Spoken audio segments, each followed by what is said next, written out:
Thank you very much, Gina, and to your to the wonderful staff at the Center for Social Impact. You've really just organized a beautiful day for me here with meetings, and we've already had a chance to talk about the new potential changes in your tax system that I'm very excited about. And very few people get excited about tax systems, but Gina and I are heavy into it. So, and it's been really fun. I've been down in Melbourne and it gave a talk there at the library, and have met a lot of the different social impact and different faculty, professors, and students down there at the Asia Pacific Center for Philanthropy and Social Investment. So I'm really getting a wonderful feel of Australian philanthropy and social investment. So I'm delighted to be here.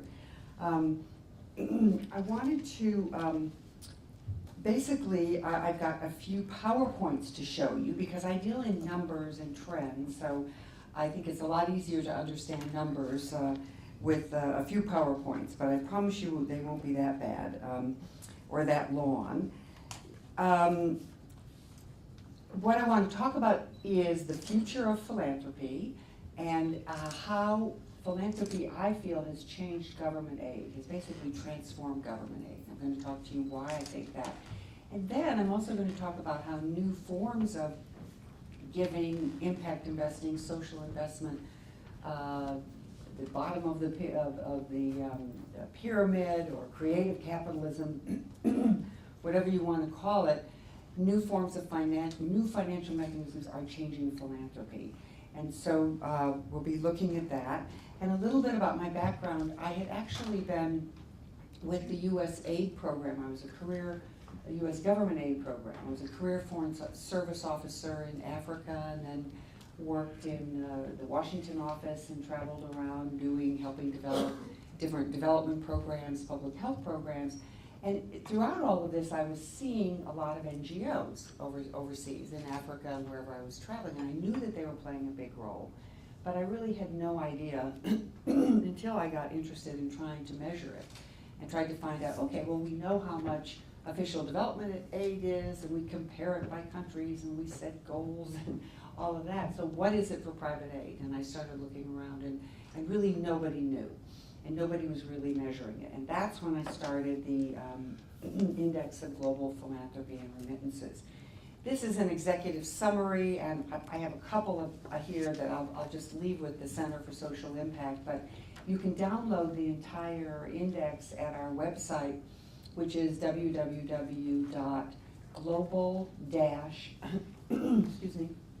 global-prosperity.org. And the whole thing is free. You can download it to get the information. So that's a little bit of the background of how I got into this, really coming more from the government aid, but then as I started diving into the numbers and getting numbers, and we now have pretty good numbers for the United States, and we're getting really much better numbers now for 14 of the now 23 DAC donors. And these are the developed country donors that are in the OECD. I don't know how much you all study the development aid business as well, but that's who they are. Now, we are also ultimately, this year, we're going to be getting some numbers of aid going from Brazil, Russia, India, and China, and other countries to the developing world, and we're in the process of doing that. But right now, the bulk of the aid is the numbers that we have, and I'm going to be showing you today, are from the developed countries. I want to, first though, since this is a very exciting time in the United States, I came from a tragic time. I got out 2 hours before they closed all the airports in Washington, D.C. So I was very lucky to be here and get here on time. And luckily, my family is in the Washington, D.C. area, and they were okay. But our hearts and prayers go out to everybody who's been under such tragic conditions in New Jersey and New York.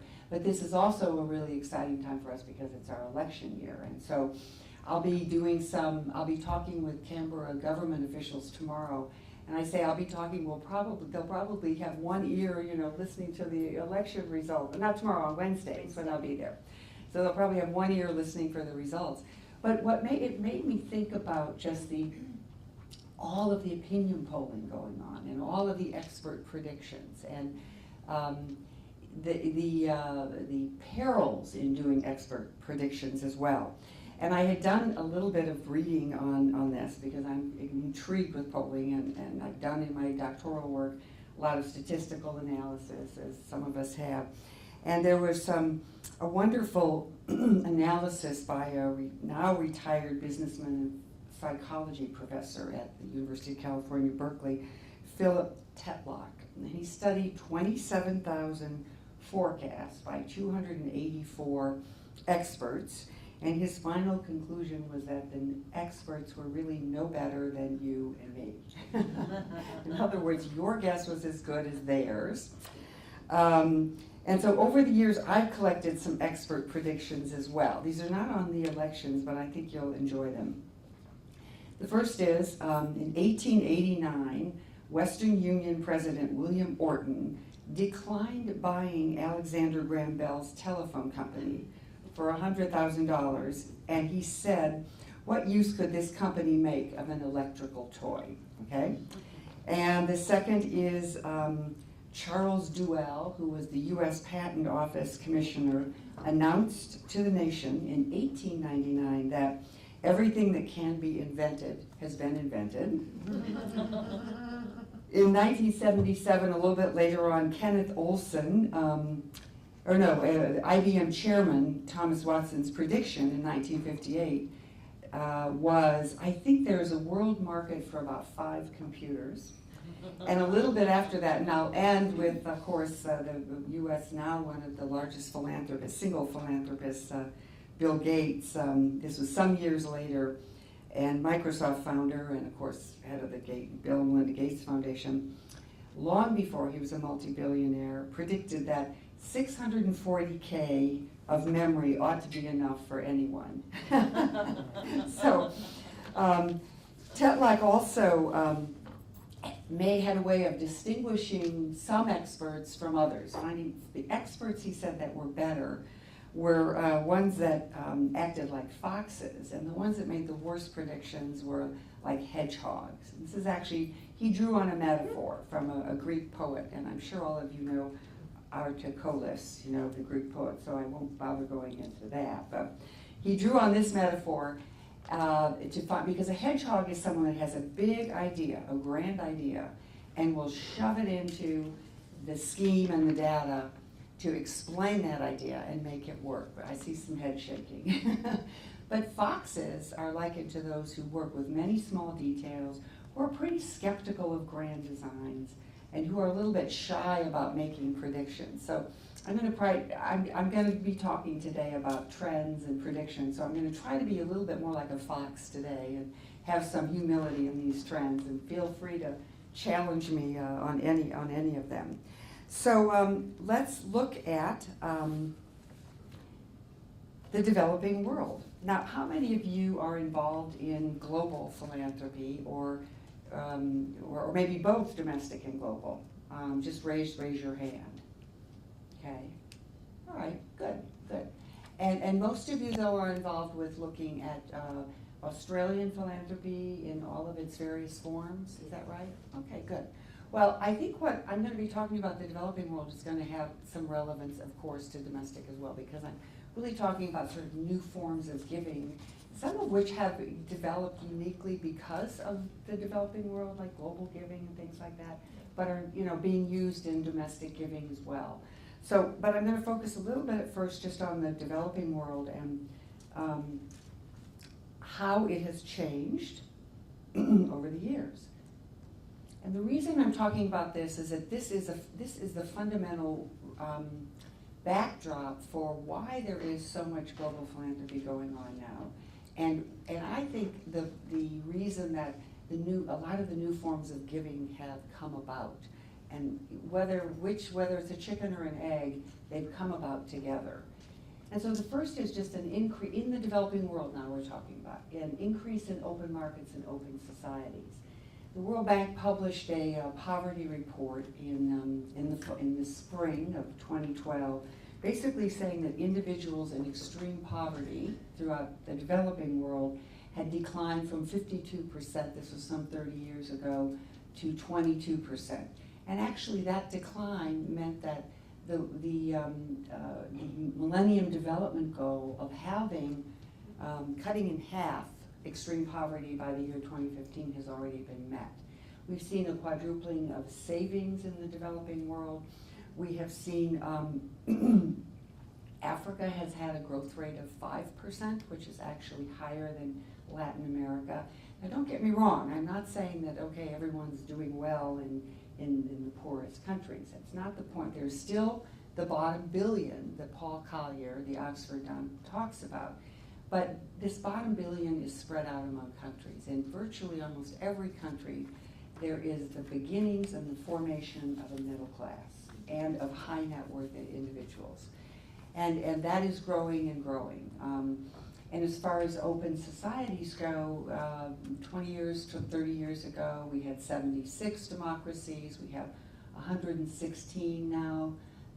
The same time period, 29% of countries were free, and now 54% are termed free countries.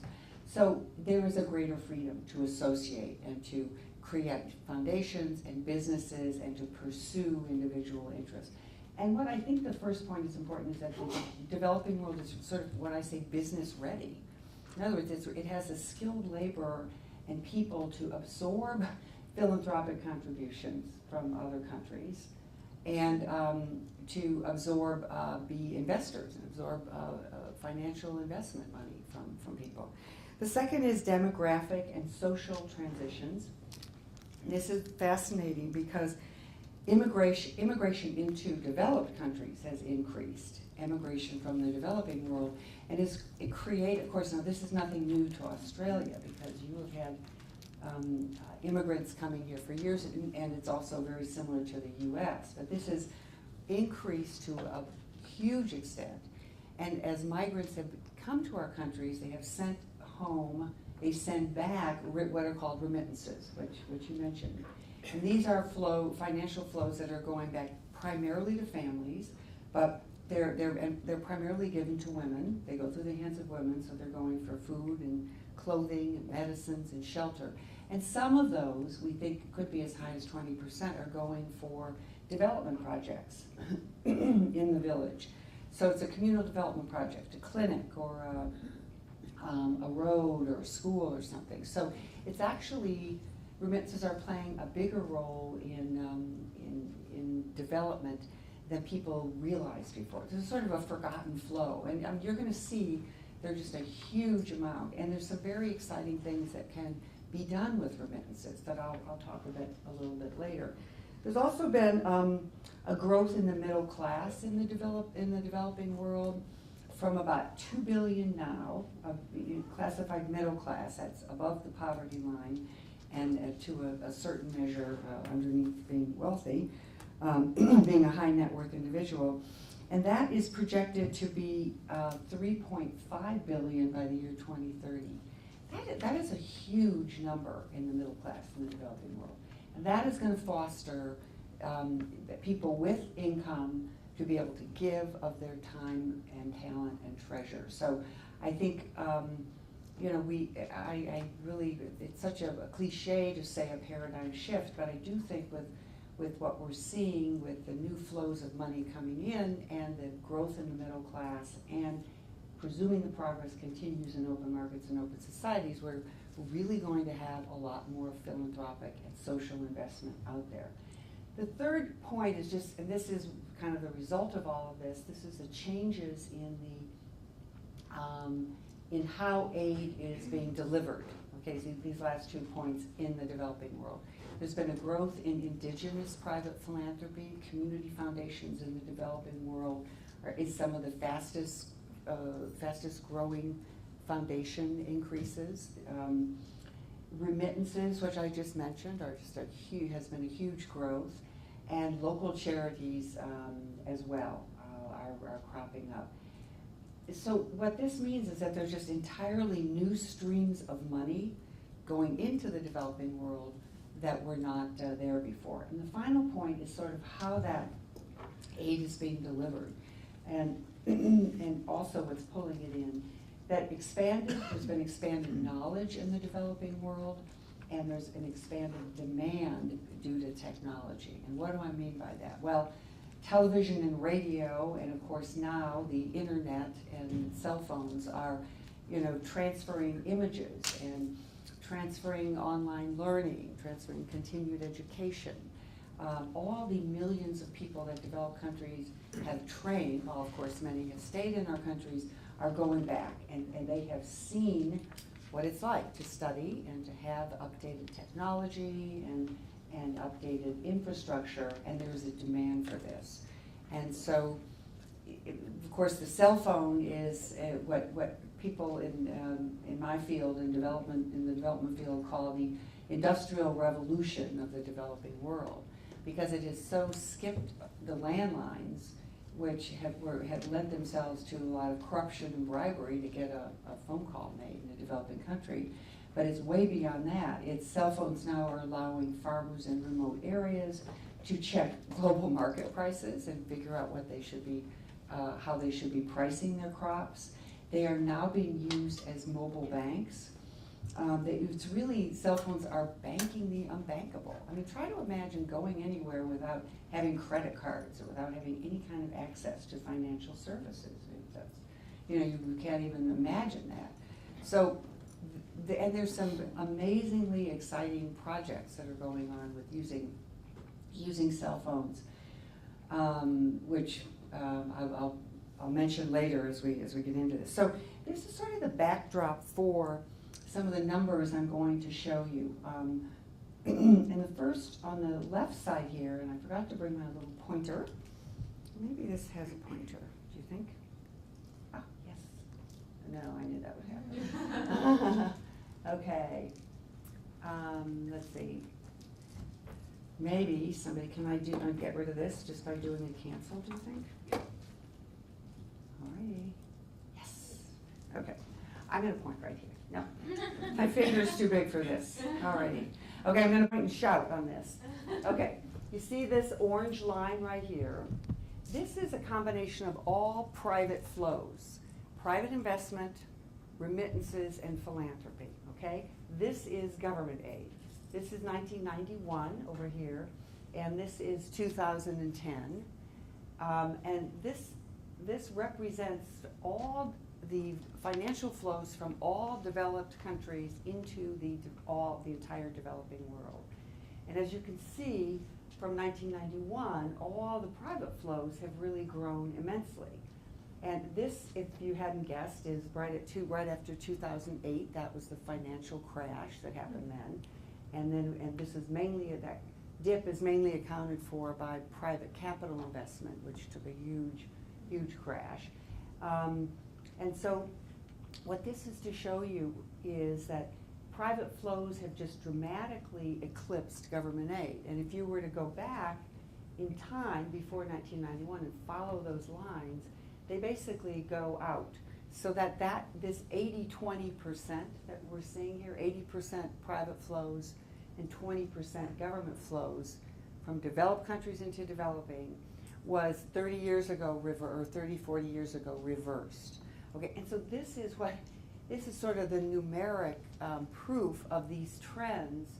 It was when I saw this that I started really looking more into the trends and trying to figure out, well, if you have this amount of private flows going into the developing world, you have to have private receivers, and sure enough, they are there. So it's helped me understand the data.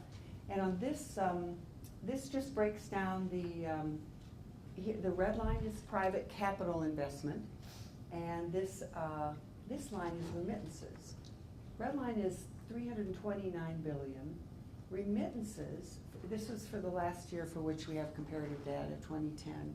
Remittances are $190 billion. That is a lot of money going from the developed migrants in developed countries into the developing. This is government aid, 128 billion, and this is philanthropy, which we now have measured at 56 billion. And we know that that's underestimated. It probably will be closer to 100 billion, closer to the government aid figure once we get better measures of. And we spent a lot of time getting US numbers, and we now are getting, as I say, half of the DAC donors. But for example, we don't have a complete number for Australia yet. And I'm hoping after this visit, after meeting with so many researchers here, because I know there's interest in getting one that's a higher number than what you're currently reporting to the government. So, sorry, can I just ask? Yes, please do. One clarification, and it might be a silly question, but how do you separate, what's the difference between philanthropy and private investment? Okay, private investment is when a company goes over and either buys stock. Oh, okay. Yeah, it's a capital investment. Right, Yeah. okay. So that's what that is. Right. So you mean a business investment? a business investment, Right, okay. exactly. That's what that is. And the thing is, but what I think is if we're thinking about, okay, we're all for reducing poverty and improving the lot of people in developing countries, but in order to understand what's going on, we need to look at all the financial flows. So that's why I put this chart in. Even though, but I'm not calling private investment philanthropy by any means. And I'm really careful not to even call remittances philanthropy, because some people object violently to that, even though it is called sometimes diaspora. Yeah, but it creates quite an emotional reaction in the United States. So we now call it the Index of Global Philanthropy and Remittances, because I really don't care what we call it. We have to recognize it as a financial flow, which everybody from Tony Blair and the New York Times and Jeff Sachs and William Easterly have called one of the greatest poverty reduction agents in the world. So that's my purpose in showing it. Okay, now I have fun data that we put together for Australia, especially for this trip. This is Australian data from 2005, going up to 2010. And this is a little different. Your figure was 4.3 billion because it was for the year after this. So yeah. This was the last year we had comparative data. So that's why that's 3.8 billion. That's your government number. And all the rest are the private folks. Now I'm going to say all the mistakes in this. This is actually, for some reason the Australian government did not report, or we couldn't find, whichever, was your private investment and private philanthropy for the year 2009. So most likely this is wrong, and that line probably went like that. So just so you know. So your ratio is very similar to the rest of the developing countries. This is like a 83% private flows and a 17% government flows. But as you can see, yours too has been growing. But here's what I think is the next most interesting thing, and I think this reflects your society and your culture, is that you see the private. Now remember, this is the bad number here in 2009. In 2010, you see your private investment is that's the business investments, the 9.5 billion, and your remittances are 8.8 billion. And that's very unusual to have remittances so close to the private investment. Usually there's a bigger gap, and that obviously reflects all the immigrants that you have here and what they're sending back. And this is your aid number, and then your philanthropy, what has been measured and what your government is sending in is 900 million, but we're pretty sure we know that will be higher, because it doesn't include corporate, it doesn't include religious giving from what we can tell. But we're going to be working on that. Anyone have any questions on this while we're going along? I know we're going to do some questions at the end on the numbers, because if you do, and just like you have a question that relates to the chart, please. Yes, in the back. The 8.8 billion on the remittances, do you have a sense of which countries primarily it's going to? Yes.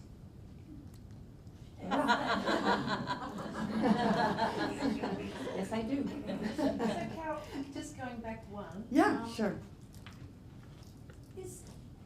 I used to work in that sort of FDI area, foreign direct investment area.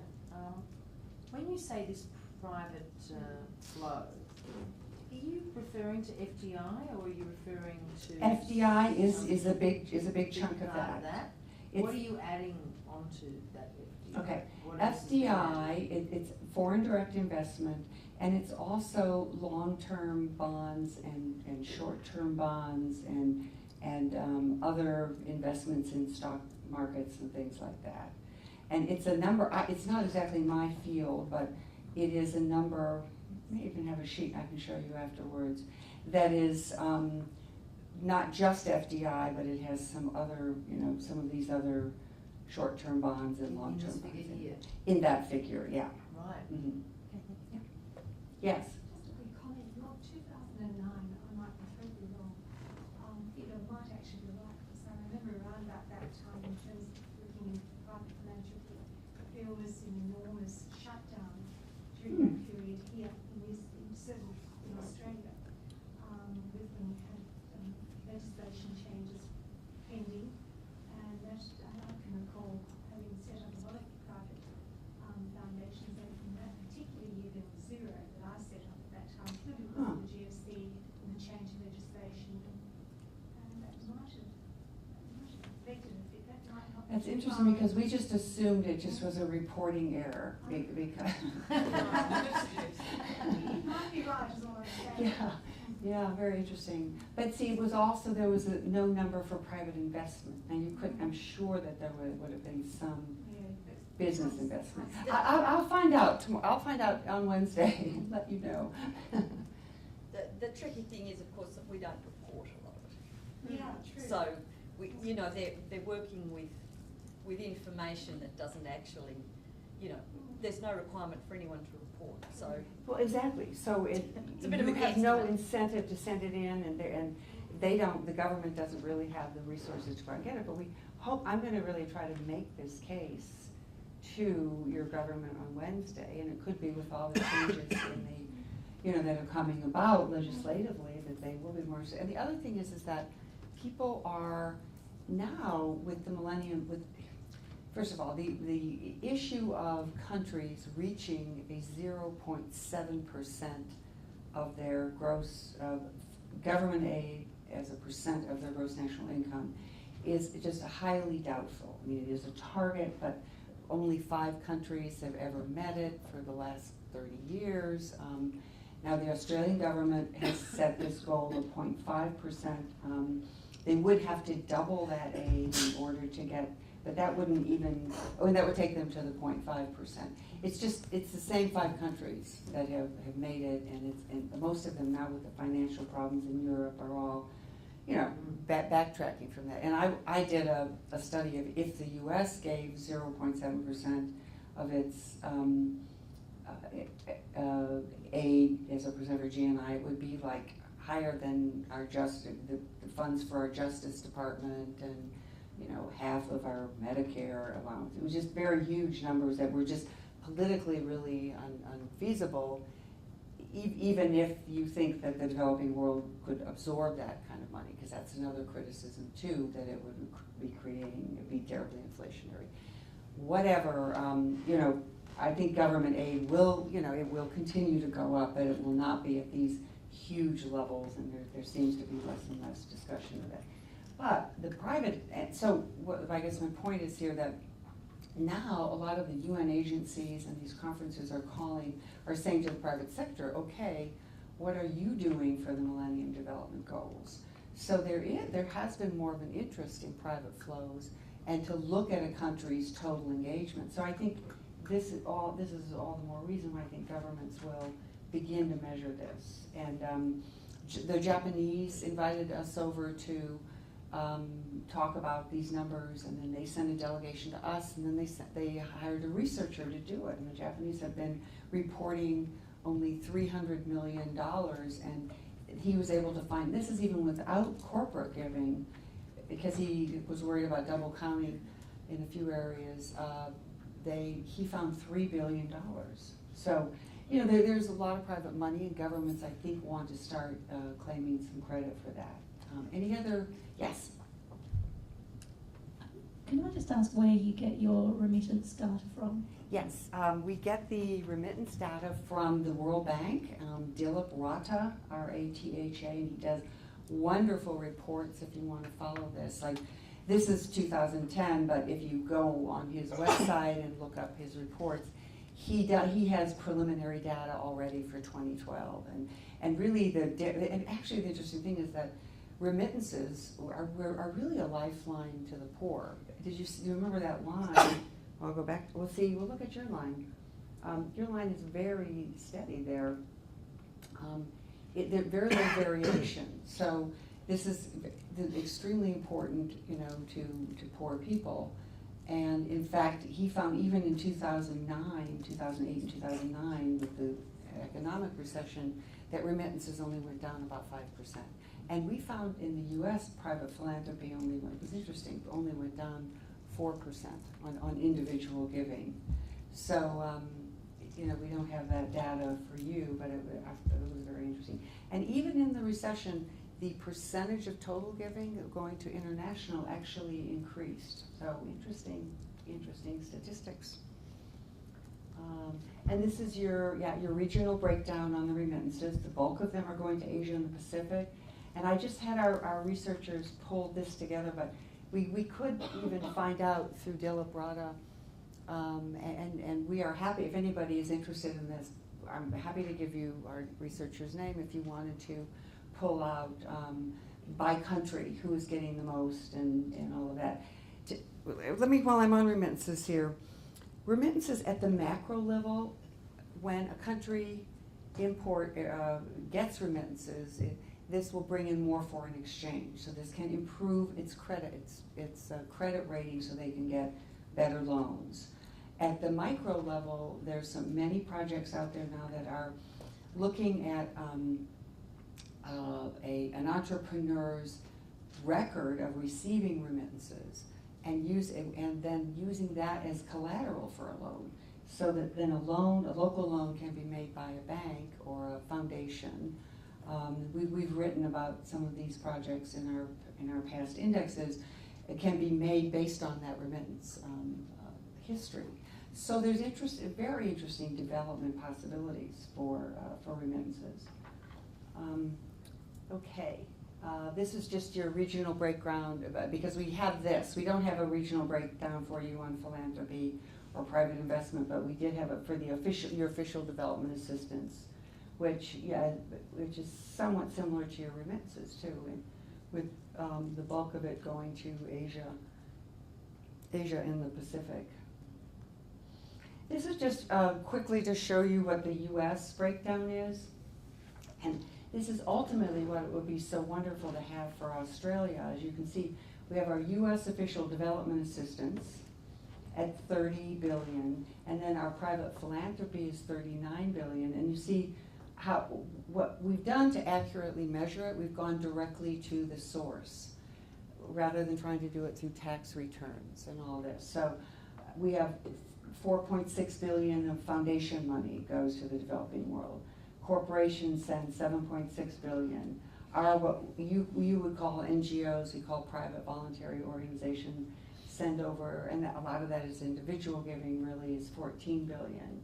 Volunteerism, we have a measure for that because we know the hours that people work overseas, and there's an average rate that's used to calculate the value of that. We take into account scholarships given by universities and colleges. And then finally, we did a random sample survey of religious organizations. And the 7.2 billion, which really, I knew it was going to be big, but I had no idea it would be that big. This is what churches will send overseas directly to other organizations. And these are, to the best of our ability, and we said this is not for any religious proselytizing or work. This would be for development or education or disaster relief. And then, of course, remittances are huge, at 95.8 billion, because we have so many migrants.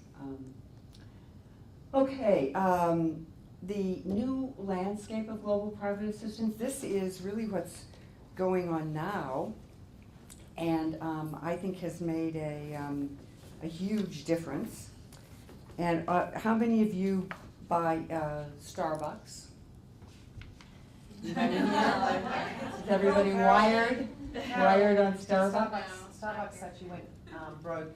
Starbucks because failed here. We didn't like the coffee, and we didn't drink the coffee. And it's the only country in the world, I think, where. That's Oh, right. are you teasing me? No, no, This is it's our true. coffee here. The best coffee, we make the best coffee. Oh, how funny. Well, I did actually see one though at Hawthorne, in Hawthorne where Swinburne is. There's some around still. Yeah, these few ancient relics. No, there's 2 or 3 left in the country, but it was a complete failure. Yeah, it was Yeah. We 88. hated their coffee. Yeah. Oh my goodness. Have you because- had, anyway, try one of our coffees. We like Italian. Oh no, I we like love your Italian coffee. I'm not strong going to coffee. Starbucks. I'm going, yeah, I'm really not. But no, I think in the United States, I think there's underground pipes. Yeah. You know, because every corner, every third corner has a Starbucks. I think it's going underground. And it's way too strong for me. It's not good for my digestive system. So anyway, how interesting. Okay, has anybody bought Tom's shoes? No. But have you heard of them? Okay, I've got a good. gift voucher, but I haven't used it. All right, now, I think I'm gonna get a better response from this MAC Cosmetics. Come on, okay, good. Well, all of these are when you buy a product, a certain percent will go to either the rainforest, and Tom's shoes, when you buy a pair of shoes, one pair will go to someone in the developing world, and MAC Cosmetics has a percentage that goes to HIV/AIDS. That's so funny about the Starbucks. Well, the only funnier one is that I was giving a speech at the Brigham Young University, the Mormon University, where Mitt Romney went, and I was doing this about 2 months ago, and I said, now how many of you drink Starbucks? And oh no, everybody, actually they were very kind to me, they just all started laughing, because they don't drink caffeine. This is the second time. I have to take Starbucks off the list. Okay, that's cause-related marketing, and that continues to grow exponentially. E-philanthropy and mobile phones, as I mentioned, is fascinating. And what we do know from the ones that I have talked to, like globalgiving.com and kiva.org and some of the eBay philanthropy, there's a very small transaction cost, 10% on the dollar, to actually transfer the funds to somebody, and it goes very quickly. When you give a donation to a project online, Global Giving I know particularly well, that person will have it in 7 days. And it's just like the head of that Global Giving talks about the democratization of philanthropy, with lots of donors giving small amounts. And has this become at all a trend in Australia with younger people giving? Yeah, we're just starting to see it. Yeah, you're starting to see it. Mm-hmm. Yeah, well, just during our Katrina, and of course during the Haiti, the problems in Haiti was lots of young people text messaging $10 donations. And of course, since most of their parents were paying for their phone bills, it was the 13-year-olds were, I'm sure it was maybe more than $10 per kid was going, and parents probably had to deal with that. But it is huge, and it also creates a transparency, which I was talking to a group today about. And these are wonderful stories. There was a farmer doing in Nigeria doing organic eggs at Madame Wanza, and a U.S. farmer in Kansas was donating to her. He grew organic eggs. He didn't like the way she was growing her organic eggs, so he told her if she didn't do it differently, he would take his money away. She did not change. She was adamant. So he took his donation away and gave it to Madame Naboka in Tanzania. And then the Madame Nwanza was furious and started emailing back. So now the three of them are in a conversation about how to grow organic eggs. And having been in charge of a $3 billion US government aid project, I tried to imagine if there was ever a moment where we had such transparency and such interaction with the U.S. people on one of our grants, and needless to say, it didn't work that way. So I think the global giving is fascinating, and it's something to watch. And Of course, the mobile phones, I'll just give you one example that we featured in last year's index, I think. This was by the Syngenta Foundation and the Kenya Meteorological Agency and Safaricom and Vodafone in Kenya. Farmer goes into a store and buys his seed and pays 5% extra, and that he gets with his cell phone that he's been provided. And for that 5% extra, he gets an insurance policy. When he buys the seed, he gets the policy number of his insurance policy on his cell phone. The Kenya Meteorological Society monitors the area where he lives, which he's registered with his cell phone. And if there's a drought, they then automatically, and they monitor that, and they will then inform the insurance company. They will automatically send that farmer a payment for that insurance. And this is all through one cell phone. So these are just some of the really many exciting ways that things that are going on now in the developing world, which is just, I think, the tip of the iceberg. Public-private partnerships, this is where, and I'm going to be anxious to learn more about these when I talk to your government officials, this is where government money comes in and sometimes leverages private giving and comes together with private giving to either scale it up or to say, hey, we think you're working and let's replicate what you're doing in the country.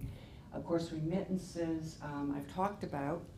And then these are just some of the new financial mechanisms, and I'm sure, some of them are not all that new, but you put them together, it's pretty impressive of that there is a new world going on even beyond some of these new methods of delivering aid, all the way from socially responsible investing and socially screened investing. That would be doing investments in companies that have been screened for child labor laws and other labor standards. Program-related investing, which has actually been around, but is not as well known as others. This is for big foundations, Rockefeller and MacArthur have, where they will take program money and make a loan to a farmer, or in the case of Rockefeller, 1,000 farmers in Uganda. And then those farmers will pay the loan back. And there's laws on it that they can make a profit, but they're not supposed to do it just to make a profit. So it's a way of a certain way of sustainable investing. Social stock exchanges that are investing only in social projects.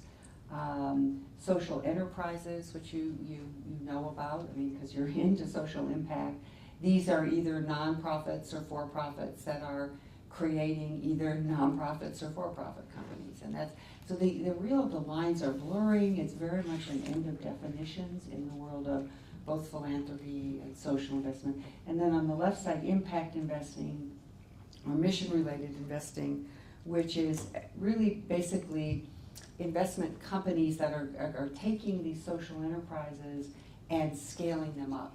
And one of them is Microvest, which has invested in 50 microfinance groups in 25 countries, trying to scale up investments to have a greater impact. So I'm going to just end, I think, with this slide and take questions. I've probably gone on a little long here. This is how we sort of, in talking to people, writing about it, and researching things, we feel these are some of the big trends that we're seeing, or changes that we're seeing. And again, that they're not overtaking the field, but there are things that we're seeing that rather than the view of a donor and a recipient, there's a much more of an emphasis on partnerships. Rather than the top-down planning, there is this democratization of voice. And rather than being all about the dollars and the amount of a grant, it's more about engaged leadership. And that fits in with the corporate social responsibility now. There's a trend with some companies saying, no, we're really not doing corporate social responsibility.